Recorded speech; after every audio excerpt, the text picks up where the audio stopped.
တရွေ့ရွေ့1941ဒီဇင်ဘာလ29ရက်မနက်6:35မိနစ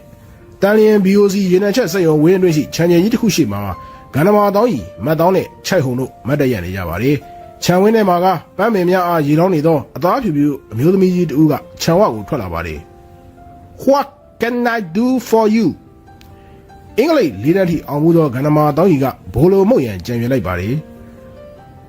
We were me to engineer Mr. Shweta M. Heiss White No I don't know ထိုအခါမတ်တောင်းကဂန္ဓမာတောင်းကြီးအားဘေးကိုတွန်းဖယ်လိုက်ပါတယ်ဝတရှိတချိဟာရွှေတာဆန်အိုဆာဂနီကီကမီရှိတာကျမတို့ဥရွှေတာကိုတွေ့ကျင်လို့ပါလို့ပြောလိုက်ပါတယ်အမျိုးသမီးကြီးကမတ်တောင်းရဲ့ဂျပန်စကားကိုကြားတဲ့အခါအားရဝမ်းသာဖြစ်သွားပါတယ်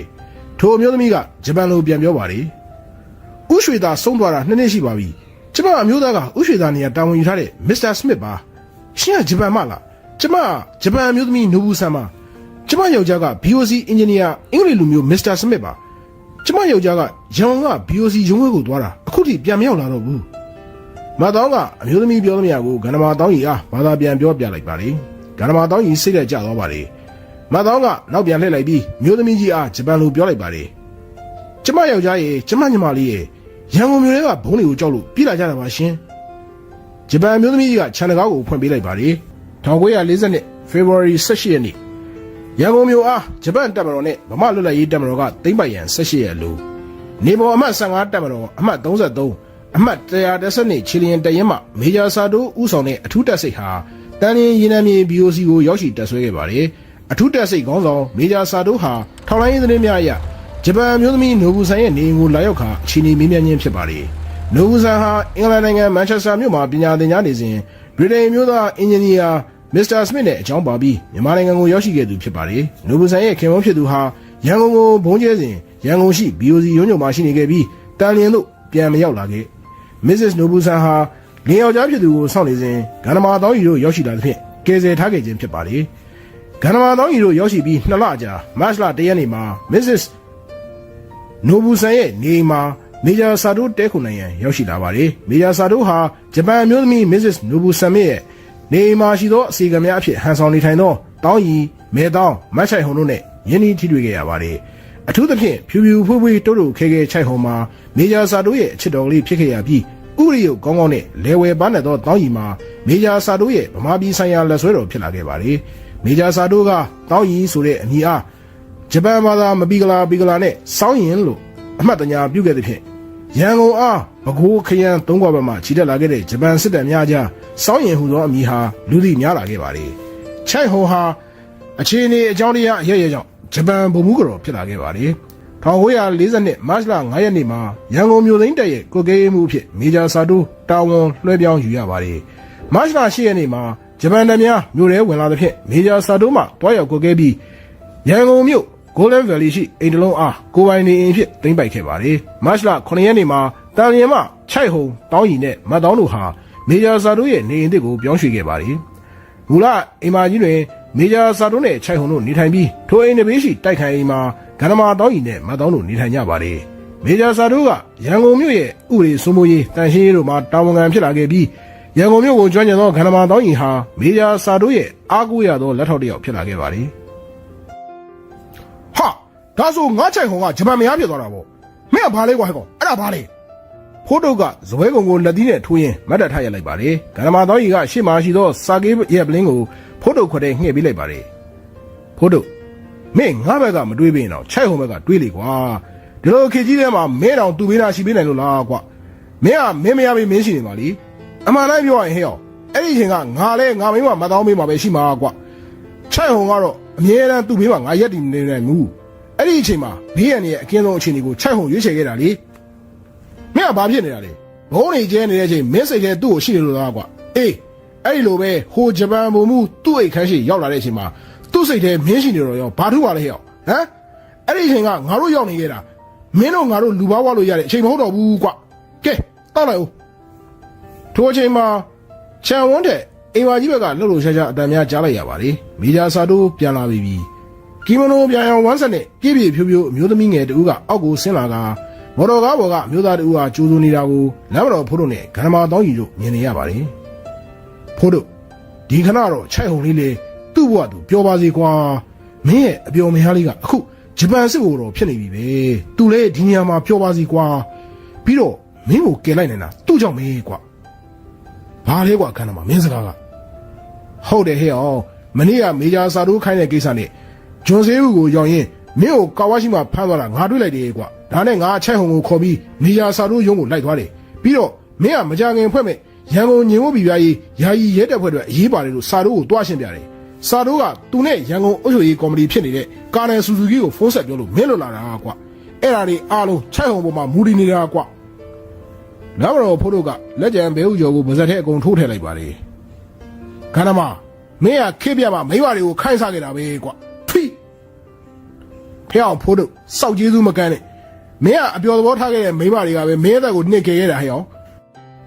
မင်းတို့ငါတို့ကတက်ရဲတယ်တည်ရဲတယ်လားအောနေတာတခါတလေမတ်တောင်းတို့ချိုက်ဟုံတို့မှာရှိတဲ့ဟာကအရေးကြုံတဲ့အခါငါတို့အသက်ကိုကယ်နိုင်တယ်ဆိုတာငါတို့လက်ခံလိုက်ပြီကွာဟဲ့အောင်တည်ရဲတယ်ဆိုတာအပြောသာလွယ်တာကွာတည်ပြီးရှုံးသွားတာပဲကွာမတည်အောင်နေမှနိုင်တာမင်းသိလားဒီနေ့မင်းကတည်တော့မှာမတည်တာချိုက်ဟုံကြောင့်ပဲအဲ့ဒါလက်ခံခွေးမှသာမင်းကမင်းဖင်ကောင်းတိတ်ကြမနေနဲ့ဟဲ့အောင်ဒီနေ့ဟိုငပုတွေကမင်းကိုတတ်တော့မှာသိလားဖိုးတို့ကခြံဝဲထဲမှာရှိတဲ့အိမ်မဲကြီးကိုငင်းနေလိုက်ပါလေအိမ်မဲကြီးအပေါ်ထဲမှာရှိသောမီးအောင်လင်းနေတဲ့အခန်းဟာရုတ်တရက်မှောင်မဲတော့ပါလေခုချိန်ဆိုမသိရမင်းကိုတော်တော်စိတ်ပူနေတော့ပြီဖိုးတို့ကြီးငါလိုက်ဖို့ပေးမယ်ဖိုးတို့ဟာလက်ထဲကစာကေးခွက်ကိုခွက်ခနဲမောချလိုက်ပါလ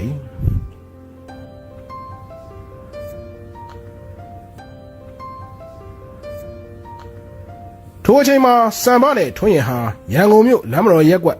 တစ်လန်းထိပ်မှာထင်းရှူးတစ်တာဘုံလေးမြတ်နဲ့တန်းစီကရောင်းနေတော့ဂျပန်ခေတ်မှောင်ခိုတန်းကိုဝင်လာကြပါလ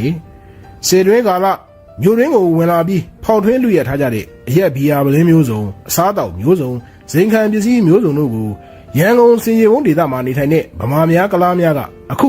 ဂျပန်ခေတ်မှောင်ခိုဈေးတန်းမှာလာရောက်ရောင်းချကြပါလေမှောင်ခိုဈေးတန်းမှာ၃ရောင်ချဲလက်ပတ်များပတ်ထားပြီးဒုတ်ကိုစီကင်ထားတဲ့လူ၅ဦးကငွေကြေးများလိုက်လံကောက်ခံနေပါတယ်ထိုသူများဟာထင်းရှူးတစ်တာဘုံလေးချကအင်္ဂလိပ်ဘီယာပလင်းများရောင်းနေတဲ့ကောင်မလေးနီးကိုဝိုင်းထိုင်လိုက်ကြပါတယ်ဟေးထုံးစံတိုင်းငွေမပေးနဲ့တော့ငါတို့တော့ဘီယာ၃လုံးပေးစမ်းထိုစဉ်ဂျပန်စစ်သားများရှေ့တန်းထွက်လျင်ဆောင်းသောတန်ခမော့နဲ့အမှတ်215တရင်တစိတ်ယူနီဖောင်းပါဝတ်ဆင်ထားပြီးခုံမနဲ့စီးထားသောဂျပန်တဦးနဲ့လက်ပေါင်းမှာအနီးပတ်စီးထားတဲ့ဗမာတဦးတို့သူတို့နောက်မှာလာရက်ပါတယ်မင်းတို့ထဲမှာတရုတ်အဖက်ဆိုတာဘာလို့လဲလက်ပတ်အနီနဲ့လူကမေးလိုက်ပါတယ်ဘီယာတောင်းနေတဲ့လူလူကဂျပန်စစ်ယူနီဖောင်းကိုမြင်လာနဲ့မျက်စိမျက်နှာပြတ်သွားကြပါတယ်လက်ပတ်ချင်းအတူတူ၃ရောင်ချေ BIA ထက်အနီရောင်ဂျပန်စစ်တပ်အတိမတ်ပြုကောင်တွေကအာနာပိုထက်သည်မဟုတ်ပါလို့သူပါအေးငါတို့ဂျပန်စစ်တပ်ကတရုတ်အဖက်ကိုရောမင်းတို့ကဖမ်းတယ်ကွာတာခမောက်ကိုဂျပန်ကမြန်မာလိုဝင်ပြောလိုက်တဲ့ဖြင့်သူတို့အားလုံးအံ့ဩသွားပါလေထိုအခါမှ၃ရောင်ချေလက်ပတ်ပတ်ထားတဲ့တရုတ်ကတာခမောက်ဂျပန်ကိုတေချာကြည့်လိုက်ခါဟဲ့ကောင်မင်းဂျပန်မဟုတ်ဘူးစံမပဲကွာအဖက်ကလက်ထဲမှာကင်ထားသောဒုံးနဲ့ခေါင်းကိုရိုက်လိုက်ပါလေစံမရဲ့တန်ခမောက်ကိုသာရိုက်မိပြီးဒုတ်ကတောင်ကနေဖြစ်ခါပြန်ကန်ထွက်လာပါလေလက်ပတ်အနီပတ်ထားတဲ့ထွန်းရင်ကခါးကြကဓမ္မကိုထုတ်ခါဘေးကကြံလူ၄ယောက်ကိုလိုက်ခုတ်ပါလေထိုအခါ၄ယောက်လုံးထွက်ပြေးကုန်ပါလေသူတို့စိတ်ထဲမှာသူတို့စီကလူမိုက်အဖက်ဟာဂျပန်စစ်သားကိုပင်ခံချနေတယ်လို့ထင်သွားကြပါလေဂျပန်စစ်တပ်နဲ့ပြဿနာဖြစ်ပြီးဗန်းနတ်နဲ့ထိုးသက်ခံရသူများကိုမြင်ထားသဖြင့်ကြောက်လန့်ကထွက်ပြေးကြခြင်းဖြစ်ပါလေစံမကမူအဖက်ကိုတက်ခွာလျက်တန်ခမောက်နဲ့ဒရဇက်ရိုက်နေပါလေထွန်းရင်ကပါဓမ္မအနှောက်နဲ့ခေါင်းကိုဝင်ထုပါလေအဖက်မှာသွေးအလူလူဖြစ်နေကြပြီစံမကမောက်ခုံနေထားဖြစ်နေတဲ့အဖက်ကိုဒူးနဲ့ဖိတွန်းလိုက်ပြီးဂျပန်ယူနီဖောင်းအင်ကြီးကိုချွတ်ခါအဖက်ရဲ့လက်နှစ်ဖက်လုံးကိုကျိုးတို့တကယ်သူတင်းတင်းချီနှောင်လိုက်ပါလေထို့နောက်အဖက်ရဲ့ပိန်ကက်ကခန္ဓာကိုယ်ပေါ်ကိုတက်ထိုင်လိုက်ပါလေထွန်းရင်ကထင်းကျူးတတာတွေကဘီယာတစ်လုံးကိုကောက်နှက်နေပါလေဟဲ့အောင်ထွန်းရင်အဲ့ဒါရောင်းတာကွာမင်းမတရားမလုပ်နဲ့ကွာငါမိုးလို့ဟာတောက်ချင်လို့ပါတောက်ချင်ဝယ်တော့ရတယ်ကွာဟဲ့ကောင်မလေးဘီယာတစ်လုံးဘယ်လောက်လဲတစ်ချက်ပါကောင်မလေးကတုံတုံကြီးနဲ့ပြန်ဖြေပါလေစံမကအိတ်ကက်ကိုစမ်းကြည့်ရင်ဟင်းဟာဈေးကြည့်လိုက်တာအလကားခိုးထားတယ်ကိုများဟဲကျမမခိုးပါဘူးခိုးတဲ့လူတွေစီကပြန်ဝယ်ပြီးရောင်းတာပါအေးပါဟုတ်ပါပြီငါလည်းပတ်စံငါးမှုပဲပါလို့ပါအကူတက်ထိုင်တဲ့လူကြီးအိတ်ထဲထိုက်ရှိပါလား तू ကညီမတို့စီကပတ်စံနေလိုက်ကောက်နေတာ တညမနေဘူးဆမ်ဘာကအဖက်ရဲ့အိတ်ကထဲနှိုက်ကြည့်လိုက်ရာအင်္ဂလိပ်ရူဘီငွေများအထက်လိုက်ထွက်လာပါလေဟာဒီညတော့ထောပြီဟေးအောင်ထွင်းအဲ့ဒီဘီယာအဝါတောက်လို့ရပြီကွာကောမလေးအဲ့ဒီထင်းယူတက်တာလေဘီယာဘယ်နှမလင်းကြံသေးတယ်တရားစင်တော့ကြံသေးမယ်အကူရော့ဒီမှာ15ချက်အဲ့ဒီထင်းယူတက်တာပါထားခဲ့အကူတို့ဘီယာပလင်းဖောက်ဖို့ခိုက်တန်ယူထားအောင်မလားမလိုဘူးခုနဒီတရုတ်မှာငွေသွားတန်ထားတာတွေ့တယ်ဒီကောင်သွားတွေကဘီယာပလင်းဖောက်ဖို့တော့တုံးလို့ရမှာပါတက်ပြီခန္ဓာတော့အဖက်ဟာကြောက်လန့်ပြီးရုန်းကန်ပါလေခဏကြာစံဖကတရုတ်အဖိုက်ကိုဂုတ်ကဆွဲလျက်ထွန်းရင်ကဘီယာတက်တာကိုဖမ်းကလမ်းမတော်14လမ်းဘက်ပြန်သွားကြပါလေ